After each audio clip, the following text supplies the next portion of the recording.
Zaman dahulu, hiduplah seorang penyebar agama Islam di tanah Jawa yang bernama Ahmad Ramatillah atau Sunan Ampel yang lahir di Vietnam pada tahun 1401 Masehi. Ayahnya bernama Maulana Malik Ibrahim atau Sunan Gresik dan ibunya bernama Dewi Chandra Wulan yang merupakan putri Raja Champa Vietnam. Sunan Ampel juga merupakan keponakan Dia Daratwati istri Prabu Wijaya dari Kerajaan Majapahit.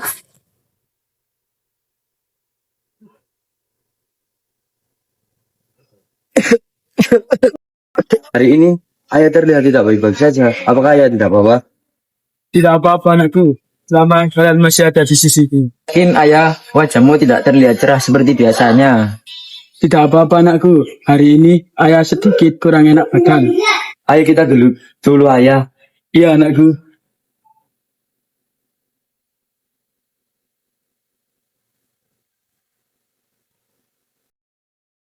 Duduk dulu ayah. Saudaraku, apakah kita perlu memanggil tabib untuk ayah? Tidak perlu, ayah hanya ingin kalian menjadi orang yang membahagiakan orang lain dan berguna. Oke ayah, kami akan melakukan apa yang ayah inginkan. Ya ayah, aku juga akan melakukan apa yang dikatakan ayah. Asyhadu an la ilaha illallah. Ayah, Wa asyhadu anna Muhammadar Rasulullah.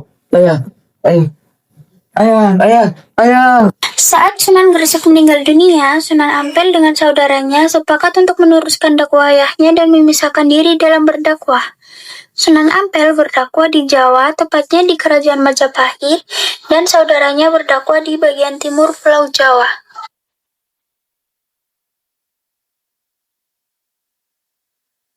Baiklah saudaraku, aku ingin jadi seperti ayah. Aku akan melanjutkan dakwaku di bagian timur Jawa.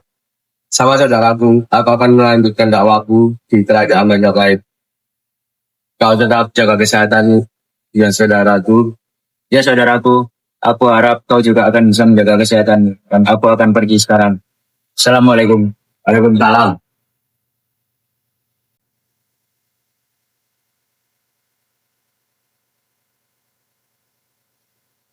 Itu pamanmu temui lagi ya. Baik, terima kasih. Assalamualaikum. Assalamualaikum Paman. Waalaikumsalam. Apakah kamu Ananda Rahmatillah? Tentu, itu aku, Paman. Selamat datang di kerajaanku, Kerajaan Majapahit. Apakah kamu tahu tentang Kerajaan Majapahit? Terimalah kebun dan rumah yang ada di Surabaya untuk mengajarkan tentang kitab Majapahit sebagai pemberianku. Baik Paman, aku akan menerima semua pemberianmu. Sunan Ampel menggunakan metode pembaharuan dan pendekatan intelektual pada masyarakat, sedangkan para wali lainnya menggunakan budaya dan media seni dalam menyebarkan agama Islam. Dua cara ini dianggap lebih unggul dalam menyebarkan agama Islam.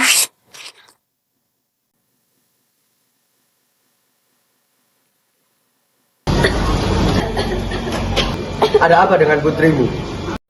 Pak, kumohon tolonglah aku. Aku tidak kuat seperti biasanya. Seluruh tubuhku lemah.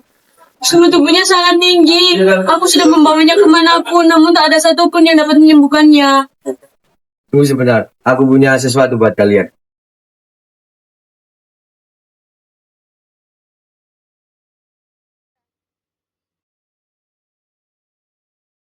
Aku membawakan ini. Daun ini bisa menyembuhkan batu dan panas. Apakah benar tanaman seperti itu dapat menginstan badan dan panas? Ibu, tubuhku sudah dingin lagi dan batuku sudah hilang. Bagaimana aku membayarnya? Aku tidak memiliki uang. Kalian tidak perlu membayarnya. Kalian hanya perlu mengucapkan 2 kalimat syahadat. 2 kalimat syahadat. Kalimat apa itu? Ikutilah aku. Asyhadu. Asyhadu.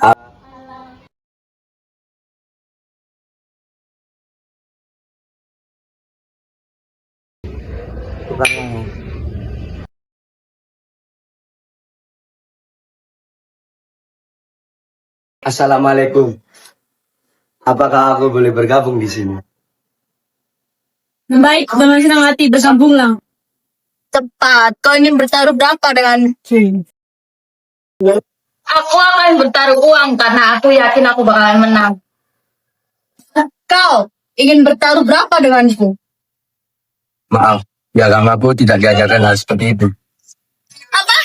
Agama? Selagi bumi masih berputar, aku tidak peduli soal itu. Pergi. Pergi kau dari sini.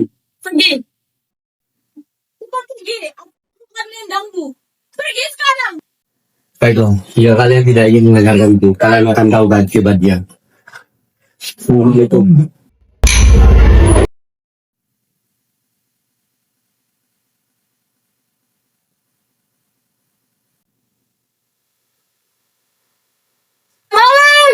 Berani-beraninya kamu ambil aku.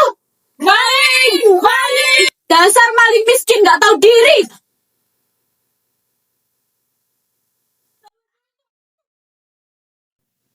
Astagfirullah, kenapa kamu berlarian begitu, saudaraku?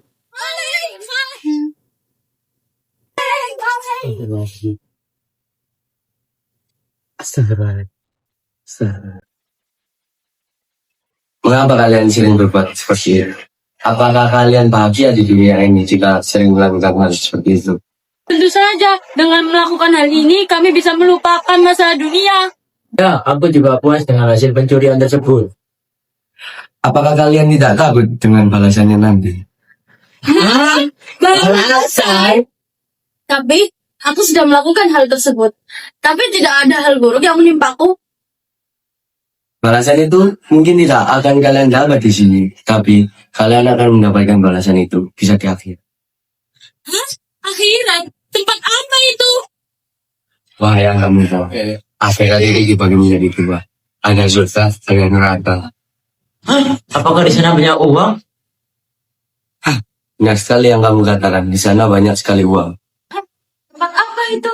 Aku ingin ke sana. Ya, tempat itu adalah surga. Jika kalian ingin pergi ke tempat itu, maka segeralah bertaubat dan berbuatlah kebaikan. Bertobatlah ya. Kalian ingin ke sana, maka ikutlah ucapan dulu. Apa yang perlu kita ucapkan? Cepat katakan. Sekarang ikuti ucapanku. Asyhadu alla ilaha illallah wa asyhadu anna Muhammadar Rasulullah. Metode dakwah Sunan Ampel terkenal lembut dan penuh kebijaksanaan. Ia tidak memaksakan masyarakat untuk langsung meninggalkan adat Jawa, melainkan menggabungkan nilai-nilai Islam dengan budaya lokal agar lebih mudah diterima oleh masyarakat. Beliau menanamkan nilai-nilai moral dan akhlak yang kuat melalui kehidupan sehari-hari. Melalui ajaran ini, Sunan Ampel berusaha membentuk masyarakat yang berakhlak baik, jujur, dan menjauhi kemaksiatan.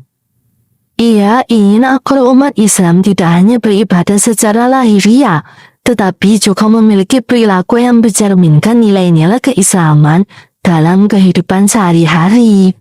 Salah satu ajaran Sunan Ampel yang terkenal adalah Moh Limo, yang artinya menolak 5 perbuatan tercela. Kelima perbuatan tercela itu adalah yang pertama, moh mendem, yaitu tidak boleh mabuk atau minum minuman keras. Yang kedua, moh main, tidak boleh berjudi. Yang ketiga, moh maling, yang artinya tidak boleh mencuri. Yang keempat, moh madat, yang artinya tidak boleh memakai narkoba atau kecanduan. Yang kelima, moh madon, yaitu tidak boleh berzina. Beliau tidak menentang kebiasaan masyarakat secara langsung, melainkan memasukkan nilai-nilai Islam secara perlahan ke dalam budaya mereka. Dari perjuangan Sunan Ampel, kita belajar bahwa dakwah tidak harus dengan kekerasan, tetapi dengan keteladanan, kesabaran, dan kasih sayang.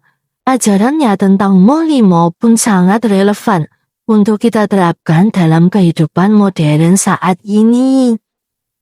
Sunan Ampel pernah berpesan bahwa orang Islam sejati bukan hanya pandai mengucap syahadat, tetapi juga mampu menjaga diri dari 5 perbuatan keji, seperti mabuk, judi, mencuri, madat, dan zina.